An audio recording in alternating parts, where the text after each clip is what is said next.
Crise systémique globale. Jean 15,15. Je suis le cep, vous êtes les sarments. Celui qui demeure en moi et en qui je demeure porte beaucoup de fruits, car sans moi, vous ne pouvez rien faire. Psaume 127, 1, 2.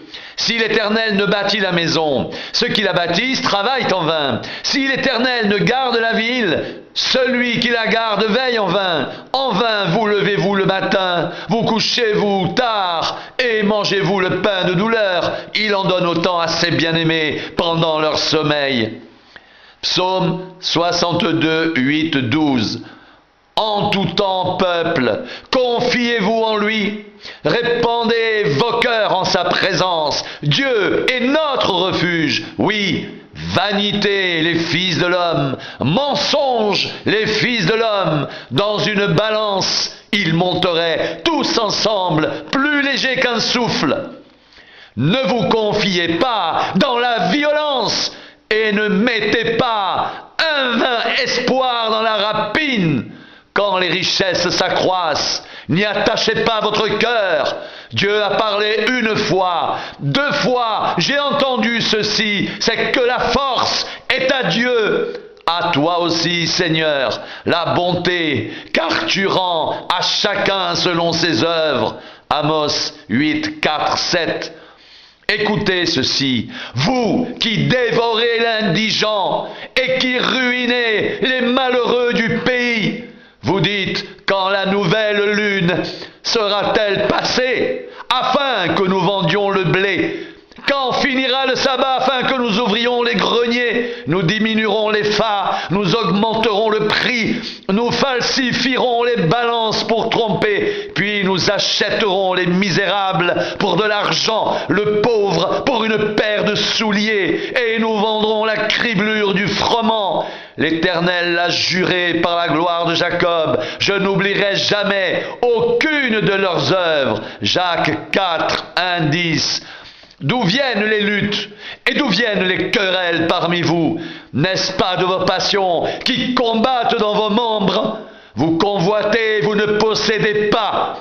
Vous êtes meurtriers et envieux et vous ne pouvez pas obtenir. Vous avez des querelles et des luttes et vous ne possédez pas parce que vous ne demandez pas. Vous demandez et vous ne recevez pas parce que vous demandez mal dans le but de satisfaire vos passions. Adultères que vous êtes, ne savez-vous pas que l'amour du monde est inimitié contre Dieu? Celui donc qui veut être ami du monde se rend ennemi de Dieu. Croyez-vous que l'Écriture parle en vain?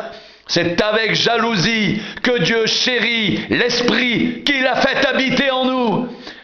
Il accorde au contraire une grâce plus excellente.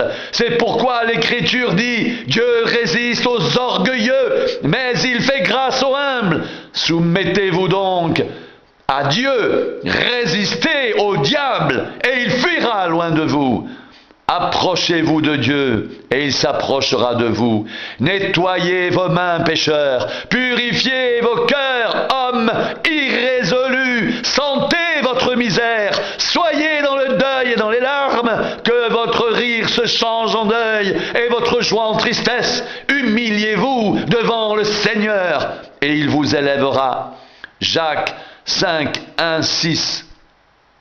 À vous maintenant, riches, pleurez et gémissez à cause des malheurs qui viendront sur vous. Vos richesses sont pourries et vos vêtements sont rongés par les teignes. Votre or et votre argent sont rouillés et leur rouille s'élèvera en témoignage contre vous et dévorera vos chairs comme un feu.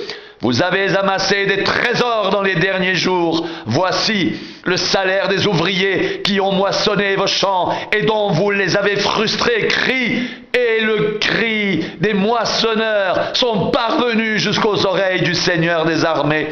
Vous avez vécu sur la terre, dans les voluptés et dans les délices. Vous avez rassasié vos cœurs au jour du carnage. Vous avez condamné, vous avez tué le juste. qui ne vous a pas résisté. 1 Timothée 6,17 recommande aux riches du présent siècle de ne pas être orgueilleux et de ne pas mettre leur espérance dans des richesses incertaines, mais de la mettre en Dieu qui nous donne avec abondance toutes choses pour que nous en jouissions.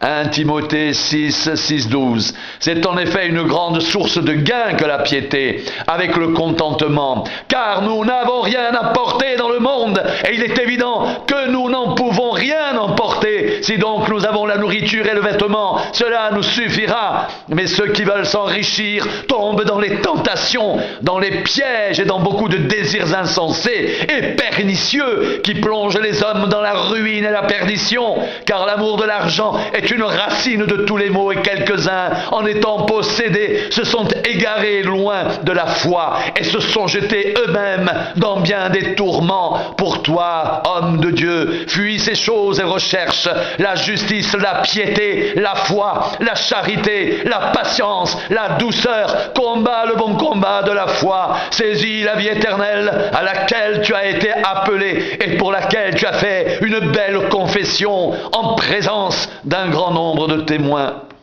Matthieu 6,24 nul ne peut servir de maître, car ou il haïra l'un et aimera l'autre, ou il s'attachera à l'un et méprisera l'autre.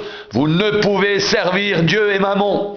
Matthieu 13,22 celui qui a reçu la semence parmi les épines, c'est celui qui entend la parole, mais en qui les soucis du siècle et la séduction des richesses étouffent cette parole et la rendent infructueuse. Hébreux 13,5 ne vous livrez pas à l'amour de l'argent, contentez-vous de ce que vous avez, car Dieu lui-même a dit, je ne te délaisserai point et je ne t'abandonnerai point. Matthieu 6,19-21 ne vous amassez pas des trésors sur la terre, où la teigne et la rouille détruisent et où les voleurs percent et dérobent, mais amassez-vous des trésors dans le ciel, où la teigne et la rouille ne détruisent point, et où les voleurs ne percent ni ne dérobent, car là où est ton trésor, là aussi sera ton cœur.